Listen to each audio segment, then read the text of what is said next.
आज का जो प्रचार है ये सीरीज में आखिरी प्रचार है और इसका विषय ये है संतों का संरक्षण, या फिर आप ब्रैकेट्स में पैरेंथेसिस में देख सकते हो, हमें बचाए रखने में परमेश्वर की निश्चयता, या फिर हमें बचाए रखने में परमेश्वर की विश्वास योग्यता। कई लोग इसको ऐसे भी कहते हैं कि संतों की दृढ़ता, लेकिन मुझे ऐसा लगता है कि वचन ये सिखाता है कि प्रभु हमें बचाए रखते हैं, इसलिए हम दृढ़ रहते हैं। हम दृढ़ इसलिए नहीं रहते हैं क्योंकि हम चाहते हैं, नहीं, हम दृढ़ इसलिए रहते हैं क्योंकि प्रभु हमें बचाता है। तो it's better to say preservation of God saints, preservation of saints than saying perseverance of saints. इसलिए मैं हिंदी में यह कहता हूँ संतों की संरक्षण। और अगर आपको इसको समझना है तो आप ये भी कह सकते हैं हमें बचाए रखने में परमेश्वर की निश्चयता, परमेश्वर का शक्ति, परमेश्वर का सामर्थ, परमेश्वर का विश्वास योग्यता। जो परमेश्वर पहले दिन हमें उद्धार देता है, जो परमेश्वर हमें जगत के उत्पत्ति से पहले चुनता है, वो परमेश्वर का प्रेम कभी ठंडा नहीं होता है। वो परमेश्वर जो है वो विश्वास योग्य है। जो परमेश्वर हमें भेंट दिए वो कभी लेता नहीं है। कई लोग ये मानते हैं भाई और बहनों कि हम लोग पाप के द्वारा हमारे उद्धार को खो सकते हैं। जॉन मकातर ये कहते हैं आप उद्धार को खो सकते हैं अगर ऐसा होता तो, लेकिन ऐसा कभी नहीं हो सकता। You can lose your salvation if you can, क्योंकि हमारे कंधों पर उद्धार का बोझ नहीं है। इसलिए ये प्रश्न का जवाब है कि हम कभी भी उद्धार को नहीं खो सकते। अभी इसका मतलब ये नहीं कि हम ये हौसला को गलत तरीके से इस्तेमाल करें, ये कॉन्फिडेंस को गलत तरीके से इस्तेमाल करें। ये ऐसा सीख नहीं है जो बच्चा को पता है कि मम्मी मारने वाली नहीं है तो कुछ भी करो, लेकिन ये ऐसा सीख है कि मेरे माता पिता जो है मुझसे कोई भी ऐसा चीज नहीं छुपाएंगे, कोई भी ऐसा चीज दूर नहीं रखेंगे जो मेरे लिए अच्छा है। इसीलिए मैं उनको हमेशा प्रेम करता रहूंगा, प्रेम करती रहूंगी। यहूदा का किताब पहला अध्याय 24 और 25 वचन एक आराधना है। It's a doxology. ये परमेश्वर को महिमा देना है। हमारा उद्धार जो है भाई और बहनों परमेश्वर के नजर में हो चुका है।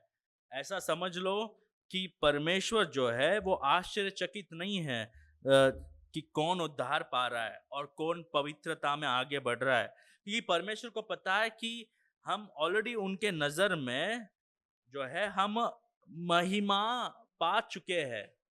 असल में अगर हमारे नजर से देखें तो हमें ऐसा लगता है कि हमारा आखिरी दिन जो है उद्धार का, या फिर यीशु मसीह का दिन, या फिर आप इसको ऐसा भी कह सकते हैं कि महिमाकरण, या फिर हम महिमा में बदल जाना, या फिर संपूर्ण रीति से उद्धार पाना, ये जो है हमारे लिए भविष्य में होने वाला है।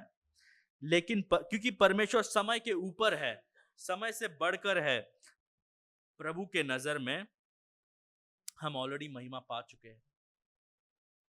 अब में से कितने लोग T20 वर्ल्ड कप का फाइनल देखे पता नहीं, लेकिन आखिरी 5 ओवर में जो लोग देखे उनको पता था कि मैच कहीं भी निकलने वाला है, कुछ भी होने वाला है, और हमें आखिरी ओवर तक लग रहा था कि इंडिया हारने वाला है, लेकिन जब हम देखे तो इंडिया जीत गया। अब मान लो कि वो मैच आप फिर से देखने वाले हैं, आज देख रहे हैं हाइलाइट्स हॉटस्टार पर।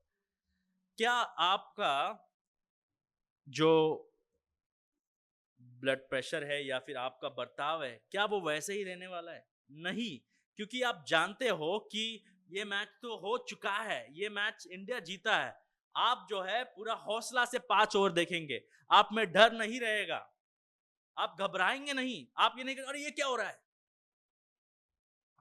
एक विश्वासी के लिए आने वाला जीवन ऐसा ही है। परमेश्वर का वचन कहता है कि हमें आखिरी दिन तक बचाए रखेंगे परमेश्वर। इसलिए हमें कोई भी तरह का संकेत, पाप, कोई भी तरह का परिस्थिति हमें परमेश्वर के प्रेम से नहीं निकाल सकता है। एक तरह से देखें तो हमें पता है कि हमारे भविष्य क्या है। हमारा भविष्य ये है कि आखिरी दिन तक प्रभु हमें बचाए रखेंगे। आखिरी दिन तक हम प्रभु के बच्चे रहेंगे। जिन्होंने यीशु मसीह पर विश्वास किया है वो आखिरी दिन तक ख्रिस्ती रहेंगे। अब प्रश्न ये है कि हम तो पाप को नहीं हरा सकते, हमें सामर्थ्य नहीं है। इसलिए यहूदा जो है वो प्रभु को महिमा दे रहा है, क्योंकि उद्धार देना, उद्धार को बरकरार रखना और उद्धार को समाप्त करना या फिर उद्धार का आखिरी भाग को पूर्ण करना, ये परमेश्वर का काम है। आज का मुख्य विचार ये है, विश्वासियों को पवित्रता का पीछा करना चाहिए और मसीह से प्रेम करना और उनका अनुसरण करना जारी रखना चाहिए, क्योंकि परमेश्वर के पास उन्हें मसीह के दिन तक बचाने की शक्ति है।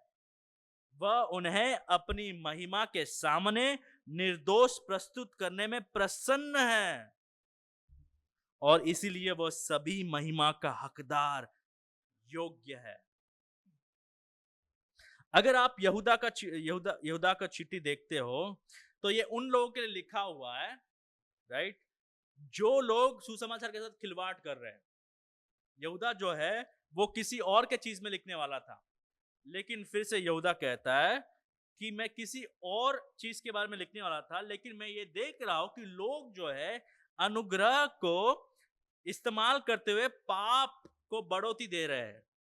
लोग सुसमाचार को बदल रहे हैं। और अगर आप देखते हैं झूठे शिक्षक के बारे में जो भाषा का इस्तेमाल किया गया यहाँ पे, वो बहुत ही कठिन है, बहुत ही कठोर है। अगर आपके पास समय है तो 3 वचन से लेके 17 वचन तक अगर आप पढ़ेंगे, 16 वचन तक, ये झूठे शिक्षक के बारे में, जो लोग सुसमाचार से खिलवाड़ कर रहे हैं, जो लोग यीशु मसीह के नाम में पाप को आगे बढ़ा रहे हैं या फिर यीशु मसीह के नाम में अपने पेट के लिए काम कर रहे हैं, यीशु मसीह के नाम में लोगों को जो है गलत मार्ग में चला रहे हैं, वैसे लोगों को कठिन से कठिन शिक्षा मिलने वाला है। जो लोग यीशु मसीह का नाम लेते हुए खुद की आराधना करते हैं, खुद को बढ़ाते हैं, उनको कठिन से कठिन शिक्षा मिलने वाला है। इसके बीच यहूदा ख्रिस्ती लोग को लिख रहा है और कहता है कि आपको दृढ़ रहना है। ये लोग इसलिए गलत मार्ग में जा रहे हैं क्योंकि ये लोग कभी ख्रिस्ती थे ही नहीं। यहूदा जो है पहले वचन में ये कहता है, यहूदा की ओर से जो यीशु मसीह का दास और याकूब का भाई है, उन बुलाए हुए के नाम जो परमेश्वर पिता में प्रिय और यीशु मसीह के लिए सुरक्षित है। देखिए, पहला वचन सुनकर ही इनको हौसला मिल गया होगा, अच्छा हम ये गलत शिक्षक लोग जैसे नहीं है, क्योंकि प्रभु ने क्या कहा इनको, जो लोग बुलाए हुए हैं। बुलाए जाने का शब्द क्या है? सुसमाचार सभी के पास जाता है, लेकिन वही लोग सुसमाचार को स्वीकार करेंगे, वही लोग पश्चाताप करेंगे जिसको प्रभु बुलाते हैं। विशेष बुलावट, स्पेशल कॉलिंग, तो केवल विश्वासी लोग बुलाए गए हैं। सभी को बुलावट जाता है कि पश्चाताप कीजिए, लेकिन प्रभु जो है परमेश्वर यीशु मसीह के पास वही लोगों को ले आता है जिनको विशेष बुलावट से बुलाया गया है। तो ये लोग जिनको लिखा गया है वो लोग बुलाए हुए हैं, और उतना ही नहीं, जो उन बुलाए हुए के नाम जो परमेश्वर पिता में प्रिय है, यानी प्रभु इनसे प्रेम करते हैं। और ये जो शब्द है प्रिय है, इसको ऐसा समझना चाहिए, प्रभु प्रेम करते थे और करते रहेंगे। यानी प्रभु का प्रेम जो है वो कभी घटता नहीं है। तो ये दो शब्द है, और एक तीसरा शब्द क्या इस्तेमाल कर रहा है यहूदा, और यीशु मसीह के लिए सुरक्षित है। यहूदा ये शब्द यहाँ पर इस्तेमाल क्यों कर रहा है? विश्वासियों को हौसला दे रहा है कि आप लोग सुरक्षित हो, अब मैं जिनके बारे में लिखने जा रहा हूं वो लोग सुरक्षित नहीं हैं। उनके लिए अनंत काल का नरक रखा गया है। वो लोग तो इसलिए चुने गए थे क्योंकि उनको अनंत काल के नरक में डाल दे।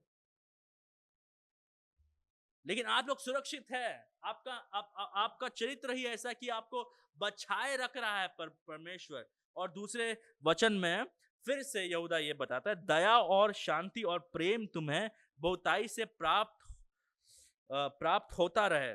फिर तीसरे वचन में यहूदा ये बताता है कि हे प्रियो, जब मैं तुम्हें उस उद्धार के विषय में लिखने में अत्यंत परिश्रम से प्रयास कर रहा था जिसमें हम सब सहभागी है।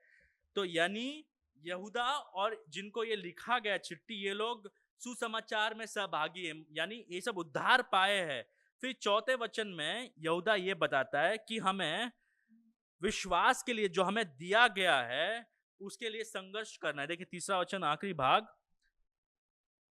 तो मैंने तुम्हें ये समझाना आवश्यक जाना कि उस विश्वास के लिए पूरा यत्न करो जो पवित्र लोगों को एक ही बार सौंपा गया है। यहाँ पर विश्वास का मतलब क्या है? सुसमाचार हमें सौंपा गया है अपोस्तल प्रेरित के द्वारा, जो लोगों ने यीशु मसीह को देखा है अपने आंखों से। उन्होंने यीशु मसीह का जन्म देखा है, उन्होंने यीशु मसीह का जीवन देखा है, यीशु मसीह का सेवकाई देखा है, यीशु मसीह को क्रूस पर देखा है, यीशु मसीह को क्रूस पे मरते हुए देखा है, और मर के दफनाया गया, दफना के जी उठना भी देखा है। तो उन्होंने सुसमाचार को देखा है और हम तक पहुंचाया है। उस सुसमाचार के हमें यत्न करना है। इसका मतलब क्या? यत्न करने का मतलब क्या? ये जो शब्द है इसको हम कुश्ती के जैसे देख सकते हैं। ये पुस्तक में बाइबल कॉलेज में सिखा रहा हूं। यह जो शब्द इस्तेमाल किया गया है वो शब्द यह है कुश्ती करना, किससे लड़ना। इसका मतलब यह है कि सुसमाचार को बचाने के लिए हमें लोगों से कभी कभी लड़ना चाहिए। हो सकता है आपके परिवार के लोगों से लड़ना होगा आपको, जो लोग सुसमाचार नहीं जानते, जो लोग समझते हैं कि सुसमाचार जो है वो हल्के में ले सकते हैं हम लोग। नहीं, प्रभु कहते हैं यत्न करो। जो लोग सुसमाचार के लिए नहीं लड़ते हैं वो लोग परमेश्वर के प्रति वफादार नहीं है। सुसमाचार को बचाने के लिए, सुसमाचार को दूसरों को देने के लिए हमें यत्न करना है। तो हम सभी को सुसमाचार को बचाने के लिए बुलाया गया है। सुसमाचार को हम कैसे बचा सकते हैं? सुसमाचार को हम पहले तो व्यक्तिगत जीवन में बचा सकते हैं। व्यक्तिगत जीवन में आपको सुसमाचार जानना है। अगर आप माता पिता है तो आपको इसलिए बुलाया गया कि आपके बच्चों को सिखाना है सुसमाचार, ताकि अगले पीढ़ी तक सुसमाचार जाए। उतना ही नहीं, अगर आप एक विश्वासी है तो कलीसिया में केवल उन्हीं लोगों को सदस्य बनाना है जो लोग सुसमाचार जानते हैं। वैसे हम सुसमाचार को बचा सकते हैं। यदि आप अविश्वासियों को कलीसिया के अंदर लाते हैं तो आप सुसमाचार को बचा नहीं रहे हैं, क्योंकि जो लोग अंदर आएंगे वो सुसमाचार को बदल देंगे। तो इसीलिए सदस्यता का प्रयास करते हुए, सदस्यता को प्रैक्टिस करते हुए हम सुसमाचार को बचा सकते हैं। लोग कहेंगे कि ये कहां पर लिखा है? बाइबल में लिखा है। लोग कहेंगे कि ये अंतर क्यों दिखा रहे हैं आप, विश्वासी अविश्वासी? भैया बाइबल में लिखा है हमको यत्न करना है, हमको झगड़ा करना है सुसमाचार के प्रति। कि सुसमाचार जो है उससे कोई खिलवाड़ नहीं करता है। अब ये हो गया हम। लेकिन यहूदा के समय में वैसे लोग थे जो लोग गलत सिद्धांत पर विश्वास करते हैं। और चौथे वचन में अगर आप देखेंगे, क्योंकि कितने ऐसे मनुष्य छुप के से हम में आ मिले हैं। इसका मतलब क्या है? अगर कलीसिया ध्यान नहीं देगा तो ऐसे लोग कलीसिया में छुप के आएंगे जो लोग विश्वासी नहीं है। उनको आने नहीं देना है कलीसिया में, सदस्य नहीं बनाना है। देखिए 14 वचन क्यों लिख रहा है ये? क्योंकि कितने ऐसे मनुष्य छुप के से हम में आ मिले हैं। हम में आ मिले हैं मतलब वो लोग क्रिस्ती जैसे बोलते हैं, वो लोग क्रिस्ती नाम रखते हैं, कार्य भी क्रिस्ती जैसे हो सकता है, लेकिन गलत सिद्धांत और गलत सुसमाचार पर विश्वास करने वाले लोग हैं। सतर्क रहना है, अलर्ट रहना है हमें। अविश्वासियों को कलीसिया का सदस्य नहीं बनाना है, क्योंकि वो लोग आकर सुसमाचार बदल देंगे, चाहे अपने बोल से या फिर अपने जीवन से। एक कलीसिया जो अविश्वासी लोगों का सदस्य बनाता है, बपतिस्मा देता है, वो कलीसिया जो है ऐसे ही हाल में है। और यहूदा ये पुस्तक इसलिए लिख रहा है क्योंकि गलत सिद्धांत, गलत सुसमाचार बताने वाले कलीसिया में आ रहे हैं। और यहूदा कहता है जिनके उस दंड का वर्णन पुराने समय में पहले ही से लिखा गया था, ये भक्तिहीन है और हमारे परमेश्वर के अनुग्रह को लुचपान में बदल डालते हैं। देखिए, जो लोग अनुग्रह को इस्तेमाल करते हुए अपने पाप को अपने पाप भरी जीवन को आगे बढ़ाते हैं और पाप करते हैं, वो लोग कौन है? भक्तिहीन है, गॉडलेस, विकेड पीपल। जो लोग ख्रिस्ती नाम इस्तेमाल करते हैं और पाप करते रहते हैं, जो लोग सुसमाचार के नाम में पाप करते रहते हैं, वो कैसे लोग हैं? भक्तिहीन हैं। और उनका क्या है? उनका दंड का वर्णन पहले से कर चुका है, परमेश्वर ने पहले से किया है। और हमारे एकमात्र स्वामी या फिर परमेश्वर और प्रभु यीशु मसीह का इनकार करते हैं। यानी ये लोग कहते हैं कि यीशु मसीह हमारा उद्धार करता है, लेकिन यीशु मसीह का लॉर्डशिप, या फिर वो ये नहीं मानते कि यीशु मसीह प्रभु भी है। अगर आप में से कोई है जो यीशु मसीह को उद्धारकर्ता के रूप में देखते हैं, लेकिन ये नहीं मानते कि वो प्रभु है, यीशु मसीह हमारे जीवन पर प्रभुता क्यों दिखाएंगे? हम कलीसिया जब चाहेंगे तब आएंगे, हम लोग जीवन कैसे जीना चाहते तब जिएंगे। हमें अगर ये करना है तो हम करेंगे, अगर हमें वो करना है तो हम करेंगे, शादी ऐसे ही करेंगे, हम पैसे ऐसे ही इस्तेमाल करेंगे, समय का ऐसे ही इस्तेमाल करेंगे, हम हमारा जीवन हमारा मर्जी। आप विश्वासी नहीं हो, आपका ही वर्णन किया जा रहा है। अगर ये मेरा जीवन है तो मेरा वर्णन किया जा रहा है यहाँ पर। जो लोग कहते हैं कि यीशु मसीह हमारा परमेश्वर है, उद्धार करता है, लेकिन यीशु मसीह हमारा स्वामी नहीं है, यीशु मसीह हमारा लॉर्ड नहीं है, यीशु मसीह हमारा जो है प्रभु नहीं है, वो हमें नहीं बता सकते कि हमें समय कैसे इस्तेमाल करना है, वो हमें नहीं बता सकते कि हमें रिश्ते को कैसे देखना है। यीशु मसीह का राज्य अगर आपके जीवन पर नहीं है, यीशु मसीह का वचन आपके जीवन को नहीं बढ़ा रहा है, तो आपको सुसमाचार नहीं पता है। उनके लिए लिखा गया है जो लोग कहते हैं यीशु मसीह हमारा उद्धार करता है, लेकिन उनको स्वामी के रूप में, प्रभु के रूप में नहीं देखते। लगभग 20 से 30 साल पहले एक डिबेट हुआ था। कई लोग कहते हैं कि यीशु मसीह को केवल उद्धारकर्ता के रूप में देखना चाहिए, बस आपका उद्धार हो गया। लेकिन हम वचन में देखते हैं यीशु मसीह दोनों हैं, उद्धार करता है, आपको अपने पापों से बचाते हैं, और आपके मालिक है, आपके प्रभु है, आपके स्वामी है। यदि आप कहते हैं कि यीशु मसीह हमारा उद्धार करता है, लेकिन आपके जीवन के द्वारा यह नहीं दिख रहा है कि यीशु मसीह आपका प्रभु भी है, वो गलत सुसमाचार है। तो ये संदर्भ में ऐसे लोग थे जो लोग कहते हैं कि यीशु मसीह हमारा उद्धार करता है, लेकिन अपने जीवन के द्वारा पाप में गिरे हुए हैं, और ये कह भी रहे हैं कि अनुग्रह है तो पाप कीजिए। ऐसे लोगों के बीच में यहूदा ये चिट्ठी लिख रहा और कह रहा है कि दृढ़ रहो, सुसमाचार से खिलवाड़ मत करो, यत्न करो, लड़ाई करो, जवाब दीजिए उनको जो लोग सुसमाचार से खिलवाड़ कर रहे हैं। भाइयों और बहनों, अगर हम लोग सतर्क नहीं हैं, अगर हम लोग अलर्ट नहीं हैं, अगर हम लोग आत्मिक जीवन में जागे नहीं हैं व्यक्तिगत रीति से और कलीसिया के रूप में, तो गलत सुसमाचार अंदर आना बहुत ही आसान है। गलत सुसमाचार कैसे आता है अंदर? जब कानाफूसी एकदम नेचुरल है, सब कानाफूसी करते हैं, लेकिन किसी को लगता ही नहीं कि ये गलत है। वो एक रूप है गलत सुसमाचार का। झूठ बोलना बहुत ही आसान है, नेचुरल है, सभी झूठ बोलते हैं और किसी को फर्क ही नहीं पड़ता है। वो है अनुग्रह को इस्तेमाल करना। जब पाप जो है हमको आश्चर्य नहीं बनाता है, इसका मतलब हम लोग सुसमाचार को नहीं जानते हैं।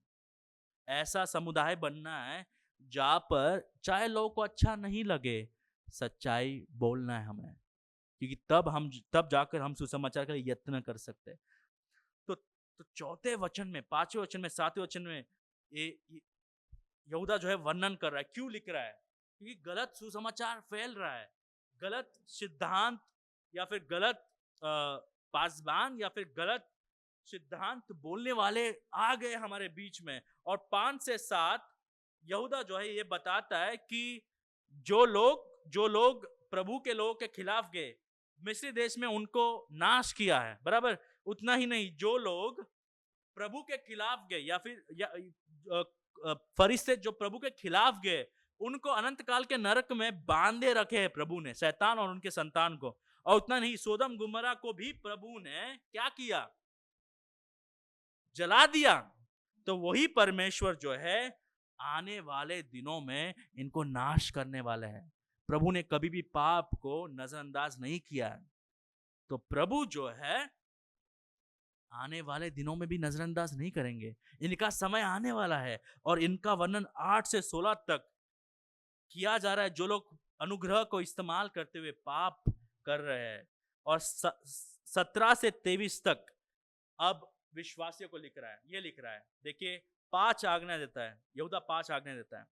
पहला आज्ञा देता है ये कि 17 वचन से अगर पढ़ते हैं, उन लोगों को याद कीजिए, उन लोगों को देखिए जो लोग कलीसिया का विभाजन करते हैं।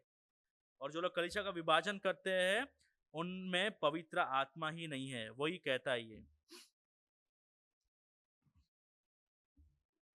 और दूसरा आज्ञा यह है कि अपने आप को मसीह के अनुग्रह में रखिए, मसीह के प्रेम में रखिए। हम कैसे रख सकते हैं? इसका जवाब यहूदा देगा। और तीसरा जो है, जो लोग अभी भी अपने जीवन के बारे में समझ नहीं पा रहे, उनको दया दिखाइए। और चौथा आज्ञा यह है कि जो लोग नरक के ओर जा रहे हैं उनको खींचिए यीशु मसीह के ओर। और पांचवा जो है आज्ञा ये है, वो ये है कि दूसरों को दया दिखाइए, पाप को नफरत कीजिए। अगर मैं पांचों आज्ञा को एक वाक्य में बोलूं तो यहूदा ये कह रहा है कि अपने आप को यीशु मसीह के पीछे रखिए, यीशु मसीह को प्रेम करते रहिए, यीशु मसीह का अनुसरण करते रहिए, पाप को नफरत करते रहिए, यीशु मसीह के लिए काम करते रहिए। अब प्रश्न ये है कि हम कैसे कर सकते हैं? जब सब गिर रहे हैं, पाप में सब जूझ रहे हैं, हम सुन रहे हैं कि ये व्यक्ति ख्रिस्ती था, अब नहीं रहा, ये व्यक्ति पाप में गिर गया है, अब नहीं रहा, ये व्यक्ति व्यभिचार में गिर गया है। हम पवित्रता में कैसे बढ़ सकते हैं? हम अपने आप को निर्दोष कैसे रख सकते हैं? हम अपने आप को पवित्र कैसे रख सकते हैं? और यहूदा का उत्तर यह है, अनुग्रह और परमेश्वर के शक्ति के द्वारा। देखिए हम 24 से देखते हैं। पहला चीज जो यहूदा हमें बता रहा है वो ये है, अब जो तुम्हें ठोकर खाने से बचा सकता है। अगर आप ये प्रश्न पूछ रहे हैं कि सब लोग पाप में गिरे हैं, मैं भी पाप से लड़ रहा हूं, क्या ऐसा हो सकता है कि मैं अनुग्रह से गिर जाऊंगा? क्या ऐसा हो सकता है कि आज मैं यीशु मसीह से प्रेम कर रहा हूं, कल नहीं करूंगा? क्या ऐसा हो सकता है कि मेरा जो प्रेम है वो ठंडा हो सकता है? प्रश्न है, हाँ हो सकता है। हाँ पाप में गिर सकते हैं, लेकिन अगर आप प्रभु पर आधारित हो, अगर आप प्रभु के बच्चे हो, अगर यदि आपको नया हृदय दिया है, तो देखिए पहला चीज ये कह रहा है, परमेश्वर हमें मसीह के दिन तक बचाए रखेगा। जिनको नया हृदय दिया है परमेश्वर उनको आखिरी दिन तक, मसीह के दिन तक, मसीह का दिन इसका मतलब यह है कि जब मसीह आएंगे या फिर हम मसीह के पास जाएंगे, उस दिन तक बचाए रखेंगे। प्रभु ने हमें अनुग्रह से बचाया है और प्रभु जो है वो हमें अनुग्रह से ही बचाए रखते हैं। मुझे ऐसा लगता था कि हमारा अनुग्रह जो है वो हमारा हमारा उद्धार जो है वो अनुग्रह से होता है। उसके बाद का जीवन जो होता है वो प्रभु और हम 50-50 जीते हैं। यानी थोड़ा प्रभु हमें सहाय करते हैं और थोड़ा हम अच्छे काम करते हैं। बाइबल पढ़ना, राइट, कलीसिया में सेवकाई करना, क्वायर में गाना गाना, या फिर कलीसिया को पैसे देना, इसके द्वारा थोड़ा प्रभु प्रसन्न हो जा सकते हैं। उद्धार के लिए तो हमें कुछ देने की जरूरत नहीं है, लेकिन आत्मिक जीवन में आगे बढ़ने के लिए थोड़ा तो योगदान देना पड़ेगा। ये भ्रष्ट सोच है, भ्रष्ट सोच। हम ये सब इसलिए नहीं करते क्योंकि इसके द्वारा प्रभु हमें बचाए रखते, नहीं। हम ये सब इसलिए करते हैं क्योंकि हम प्रभु को धन्यवाद, हाँ, हम धन्यवाद रीति से प्रभु की सेवकाई करना चाहते हैं, क्योंकि प्रभु ने हमें अनुग्रह से उद्धार किया, इसलिए हम उसका वचन पढ़ते हैं। क्योंकि हमें प्रभु को जानना है, इसलिए हम वचन पढ़ते हैं। क्योंकि हमें प्रभु की जरूरत है, इसलिए हम प्रार्थना करते हैं। क्योंकि प्रभु ने हमें एक नया हृदय दिया, और नया हृदय ये सोचता है कि हमें प्रभु के लिए खर्च होना है, इसलिए हम कलीसिया में सेवकाई करते हैं। लेकिन प्रभु इसके कारण आपको बचाते नहीं हैं, इसके द्वारा आपको बचाए रखते हैं। हम ये चीज इसलिए नहीं करते क्योंकि प्रभु वो चाहते हैं। हम इसलिए ये सब चीज नहीं करते क्योंकि ये चीजों के द्वारा प्रभु प्रसन्न होते हैं। प्रभु केवल यीशु मसीह के कार्य के द्वारा ही प्रसन्न होते हैं। एक बार भी, एक क्षण के लिए भी, एक सेकंड के लिए अपना धार्मिकता यीशु मसीह के सामने लेके जाइए, पिता के सामने लेके जाइए, जल जाओगे आप और मैं। अगर आपके आत्मिक जीवन में बुनियाद यीशु मसीह का धार्मिकता नहीं है, प्रभु कभी भी आपको स्वीकारेंगे नहीं। हमारा धार्मिकता और हमारे अच्छे काम गंदे कपड़े जैसे हैं। प्रभु जो है हमें इसलिए बचाए नहीं रखते हैं क्योंकि हम अच्छे हैं। प्रभु उसी कारण हमें बचाए रखते हैं जिस कारण हमको उद्धार दिए, क्योंकि वो संप्रभु है, क्योंकि वो चाहते हैं। और जिसको उद्धार दिए, जिसको नया हृदय दिए, उसको वो आखिरी दिन तक बचाए रखते हैं। देखिए फिर से अगर हम पढ़ते हैं, अब जो तुम्हें ठोकर खाने से बचा सकता है, यानी इसका मतलब ये है कि परमेश्वर हमें बचाए रखने में सक्षम है।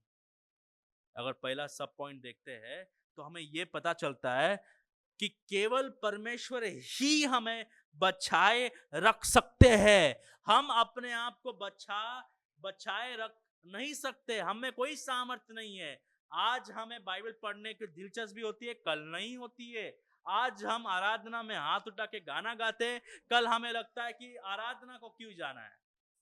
हमारा प्रेम जो है वो ठंडा पड़ता है, हमारा विश्वास जो है वो ठोकर खाता है। हम जो है कंगाली के समय प्रभु से शिकायत करते हैं, लेकिन जब सब कुछ ठीक है कहते हैं कि प्रभु आप ही को महिमा मिले।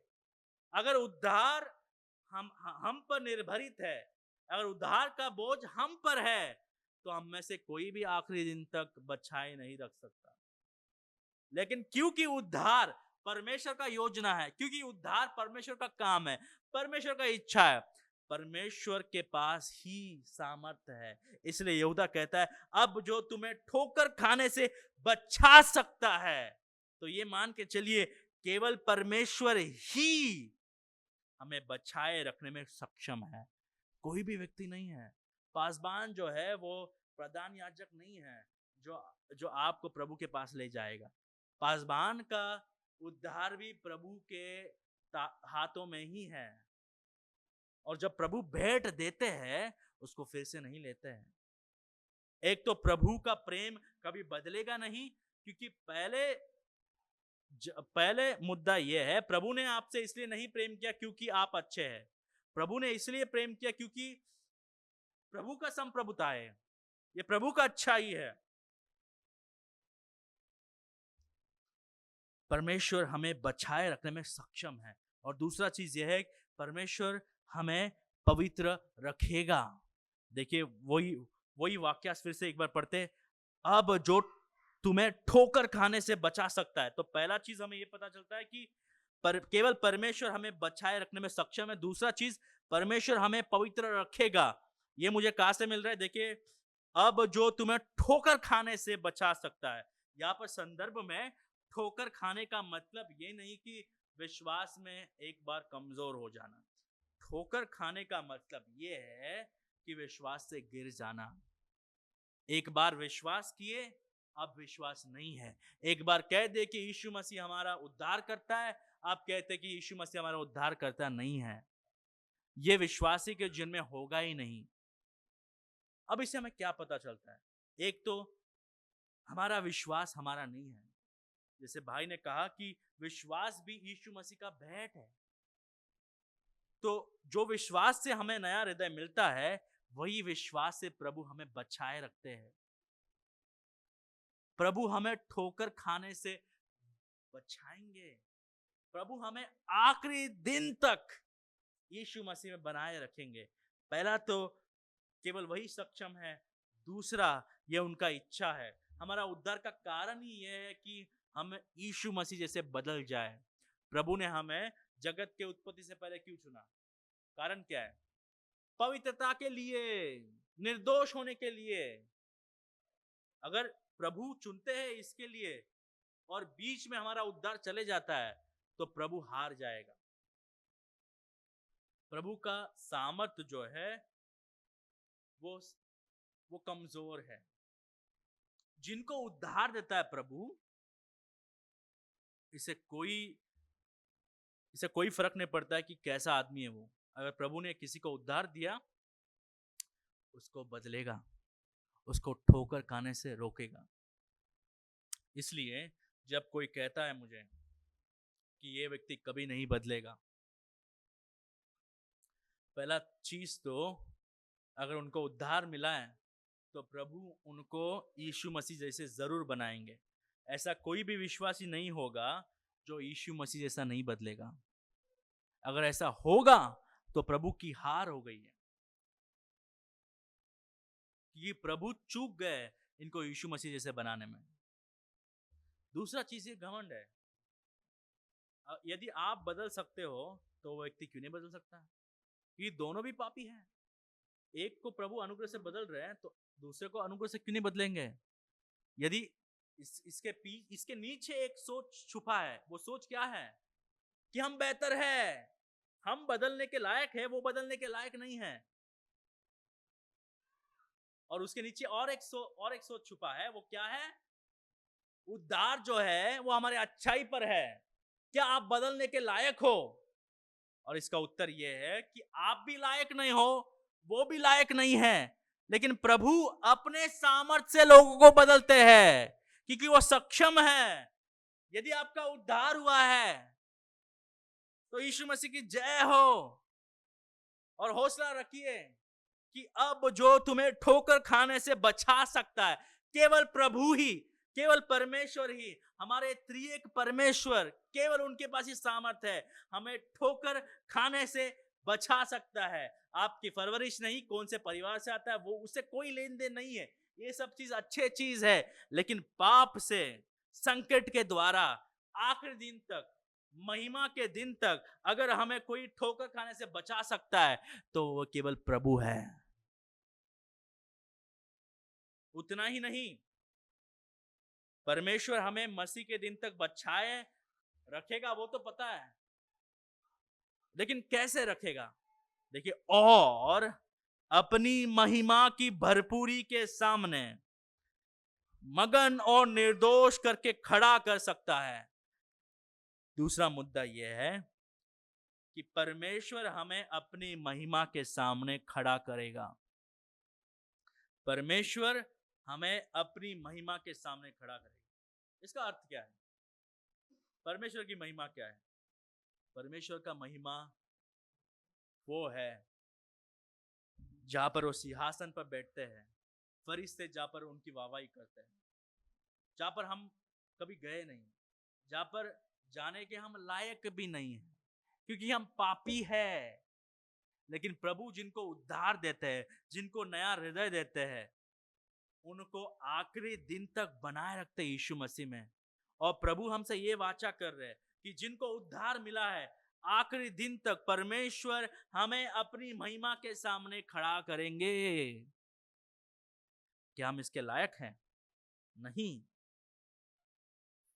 जो अनुग्रह हमें उद्धार देता है, वही अनुग्रह हमें बचाए रखता है, और वही अनुग्रह आखिरी दिन हमें महिमा के सामने प्रस्तुत करेगा।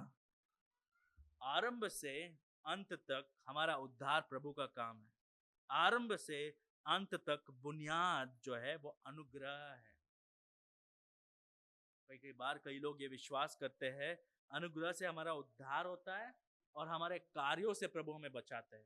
नहीं, हमारा कार्य जो है वो फल है, वो नींव नहीं है।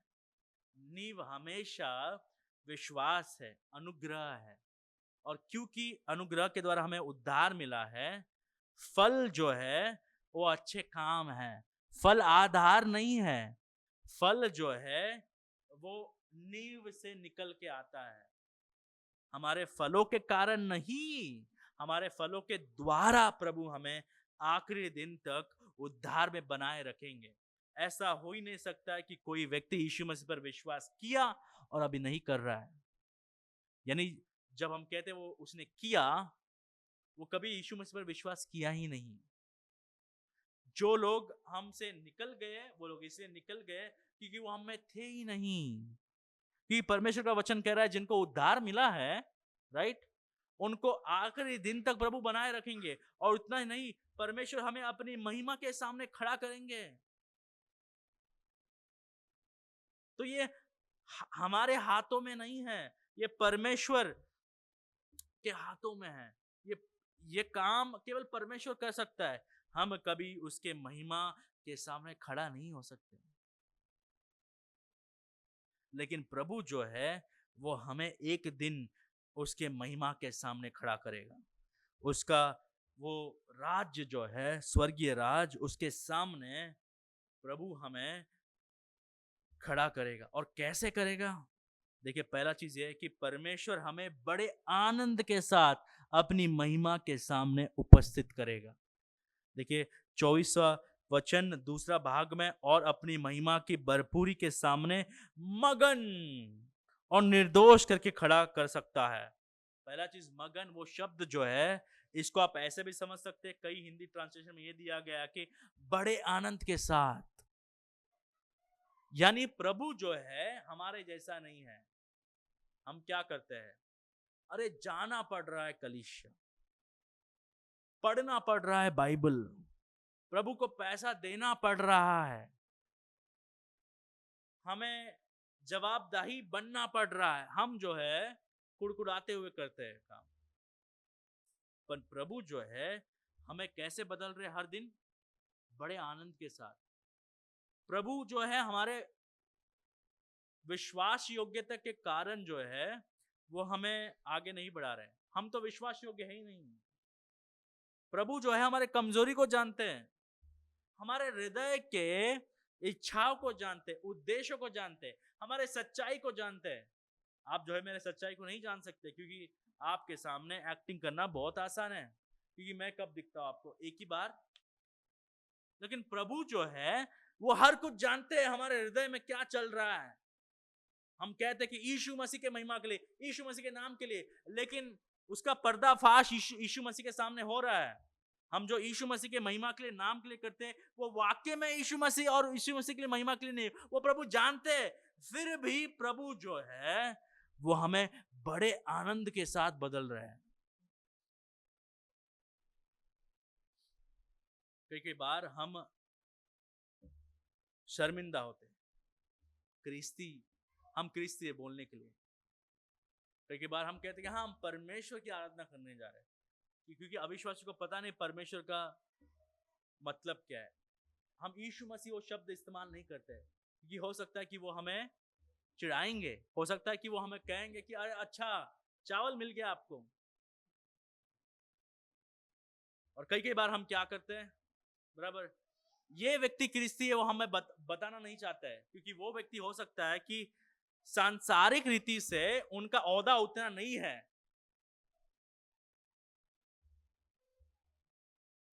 कई बार हम अपने माँ बाप को लेकर शर्मिंदा होते हैं, बुजुर्ग है, पढ़े लिखे नहीं है। कई बार हम हमारे बच्चों को लेके क्या होते हैं, शर्मिंदा होते हैं, क्योंकि हमारे दोस्तों के बच्चे क्या है, अच्छे पढ़े लिखे हैं, और हम बताएंगे हमारे बच्चे 10वीं फेल है, या फिर कोई केस में फंसे हुए हैं, या फिर कोई गलत आदत में फंसे हुए हैं, हमें शर्मिंदा होती है।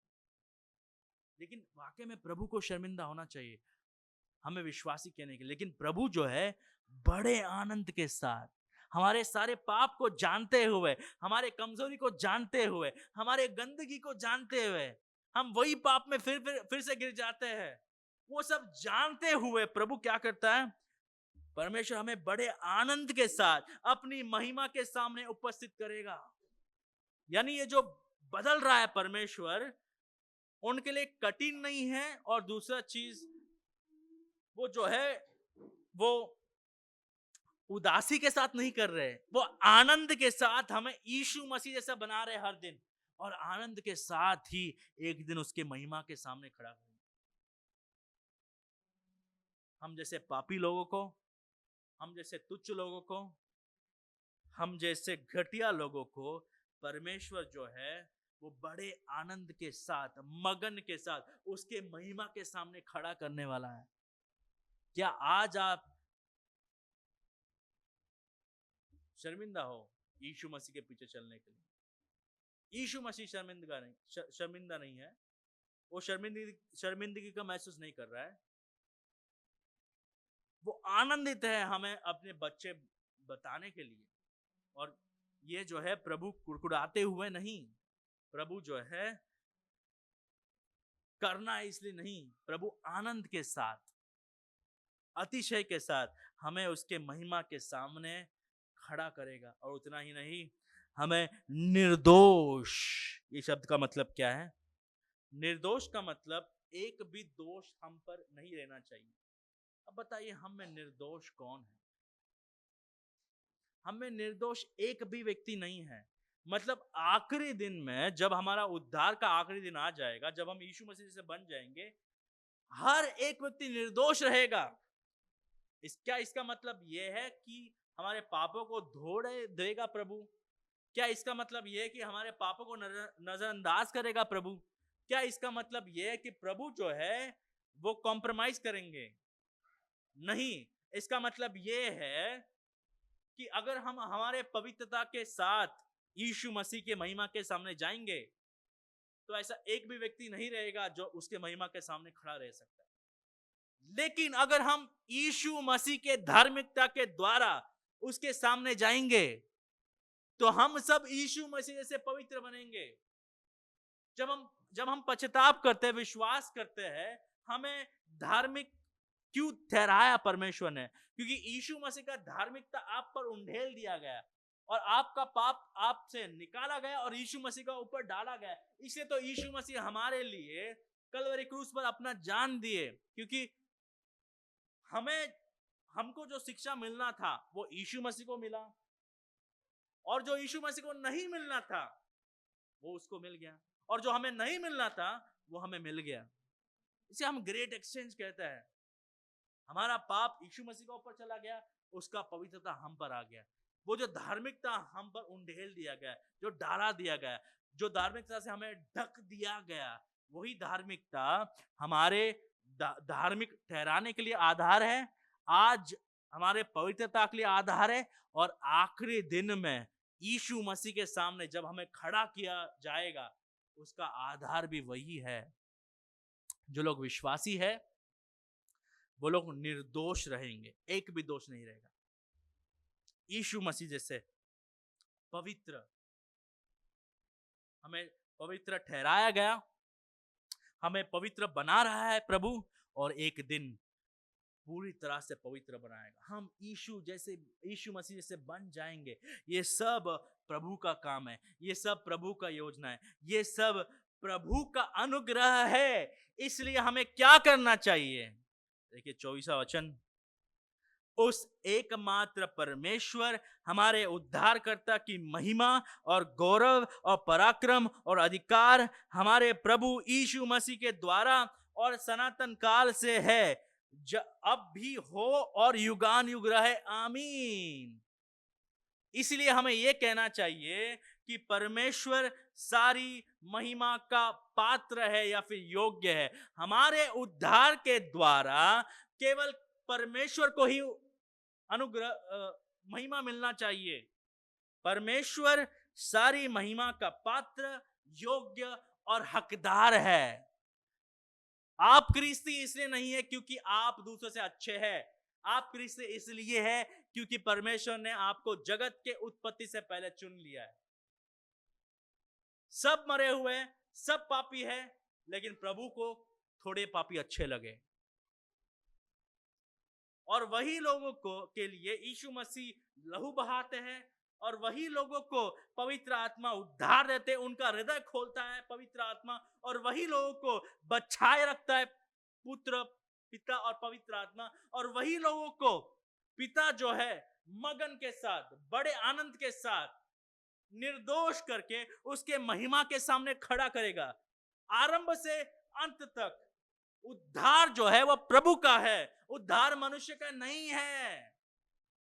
इसलिए हम लोगों को केवल सुसमाचार दे सकते हैं, लेकिन क्या वो सुसमाचार को सुनकर उद्धार पाएंगे वो हमको नहीं पता। जिनको प्रभु नया हृदय देते हैं वो उद्धार पाएंगे, जिनको प्रभु उद्धार नहीं देंगे वो उद्धार नहीं पाएंगे। आप होते कौन हो प्रभु से पूछने का? ये प्रभु उद्धार जो है प्रभु का है। हमें भीख मांगना चाहिए प्रभु से, प्रभु हमें उद्धार दीजिए, प्रभु ये शिष्य को उद्धार दीजिए, प्रभु ये ब्रदर को उद्धार दीजिए। हम जो है गलत हौसला देते हैं। कोई आ गया कलीसिया, कोई बाइबल पकड़ लिया, उनको हम कहते हैं ये तो क्रिस्ती, आप तो क्रिस्ती जरूर है। आपको कैसे पता किसको कब नया हृदय मिल रहा है? वो हमें पता नहीं, केवल समय बताता है। 10-20 साल होने के बाद भी हम नहीं बता सकते हैं भैया। जब तक एक व्यक्ति मर नहीं जाता है तब तक हम वाकई में 100% नहीं बता सकते कि ये व्यक्ति उद्धार पाया क्या नहीं, क्योंकि जो व्यक्ति आरंभ किया है वो व्यक्ति खत्म भी करेगा। तो कौन क्रिस्ती है? जिनके जीवन में प्रभु ने अच्छा काम आरंभ किया, बरकरार रख रहा है और आखिरी दिन तक जारी रखेगा, केवल वही लोग क्रिस्ती हैं। इसलिए क्या है? उस एकमात्र परमेश्वर है। आप परमेश्वर नहीं हो, केवल वही परमेश्वर है। हमारे उद्धारकर्ता की महिमा और गौरव, गौरव का मतलब यह है कि बड़ाई, मैजेस्टी और पराक्रम, ताकत, क्योंकि हमको उद्धार देने में, पापी लोगों को नया हृदय देने में, पापी लोगों को बचाए रखने में और उसके महिमा के सामने खड़ा रखने में केवल प्रभु का पास पराक्रम है और अधिकार। पराक्रम को इस्तेमाल करने का अधिकार केवल प्रभु के पास है। महिमा, गौरव, पराक्रम और अधिकार केवल एकमात्र परमेश्वर और उद्धारकर्ता हमारे प्रभु यीशु मसीह के द्वारा, यानी प्रभु को हम महिमा यीशु मसीह के अलावा नहीं दे सकते, क्योंकि प्रभु का और हमारे बीच में का रिश्ता टूट गया था। इसलिए यीशु मसीह आए, हमारे लिए जन्म लिए, व्यवस्था का पालन किए, मर गए, फिर से जी उठे, और केवल उन्हीं के द्वारा, हमारे महायाजक के द्वारा हम एकमात्र परमेश्वर को हम उद्धार के लिए महिमा, गौरव और पराक्रम और अधिकार दे सकते हैं। और ये कब तक होगा? जैसे सनातन काल से है, अब भी हो और युगान युग होती रहे। आमीन। परमेश्वर सारी महिमा का पात्र है। यदि आपको लगता है कि आपका उद्धार आपका कार्य है, एक दिन परमेश्वर के अनुग्रह के अलावा जीवन जी के दिखाइए। हम नहीं जी सकते भाई और बहनों। किसी के पास भी पश्चाताप करने का सामर्थ्य नहीं है। अगर हमको एक चॉइस दिया जाए, हम क्या कहेंगे? हमें पाप ही पसंद है, हमें पाप करना है, पाप हमारा स्वामी है। लेकिन क्योंकि परमेश्वर ने हमें नया हृदय दिया है, अब हम पाप की पूजा नहीं कर रहे हैं। इसका श्रेय परमेश्वर को जाएगा। यदि आप आज परमेश्वर की आराधना कर रहे हैं, इसका श्रेय, गौरव, महिमा केवल परमेश्वर को मिलना चाहिए। और परमेश्वर का जो महिमा है वो आज ही नहीं, अनंत काल से हो रहा है। अनंत काल से हो रहा है, आज होना चाहिए और युगान युग जब मसीह के लोग उनके साथ रहेंगे, सुसमाचार को गाएंगे, यीशु मसीह को महिमा मिलेगा। एक दिन जैसे हम आराधना कर रहे हैं उद्धार के लिए, एक दिन जब मसीह आएंगे, उनके लोगों को ले जाएंगे, उनके सम्मुख में हम सब परमेश्वर की आराधना करेंगे। उस दिन तक हमें हौसला नहीं छोड़ना है। उस दिन तक हमें यीशु मसीह के पीछे चलते रहना है। उस दिन तक हमें यीशु मसीह के प्रेम में बने रहना है। उस दिन तक हमें अनुग्रह में बने रहना है। प्रभु जो कार्य का आरंभ किए वो कार्य को समाप्त करेंगे। उद्धार जो है वो प्रभु ही है। हमारा उद्धार प्रभु है। इसीलिए आज का सीख यह है कि आइए हम परमेश्वर से प्रेम करते रहे और उसका अनुसरण करते रहे, क्योंकि वो हमें बचाए रखने में विश्वास योग्य है। अगर ये प्रचार सुनकर आप प्रभु के अनुग्रह को इस्तेमाल करके और पाप करना चाहोगे तो ये सोच ख्रीस्ती का नहीं है। लेकिन आप ये जानते कि वो अच्छा है, आप वो विश्वास योग्य है और आप उसका अनुसरण करना चाहते हैं, उससे प्रेम करना चाहते हैं, उसके वचन का पालन करना चाहते हैं, वो सोच ख्रीस्ती का सोच है। तो हमें पाप को लड़ने से क्या सहायक करता है? पाप को लड़ने से प्रभु का प्रेम जो है वो सहायक करता है। क्योंकि हमसे प्रभु इतना प्रेम करते हैं, अब हम पाप से नफरत करने लगेंगे। पाप को हराने का, यीशु मसीह में बने रहने का शक्ति और सामर्थ प्रभु का चरित्र है और प्रभु का बुलावट है, प्रभु का सुसमाचार है। हमारे सामर्थ्य से, हमारे इच्छा से, हमारे शक्ति से हम कभी भी प्रभु में बने नहीं रह सकते। केवल प्रभु का अनुग्रह, उसका शक्ति से प्रभु हमें आखिरी दिन तक बचाए रखेंगे।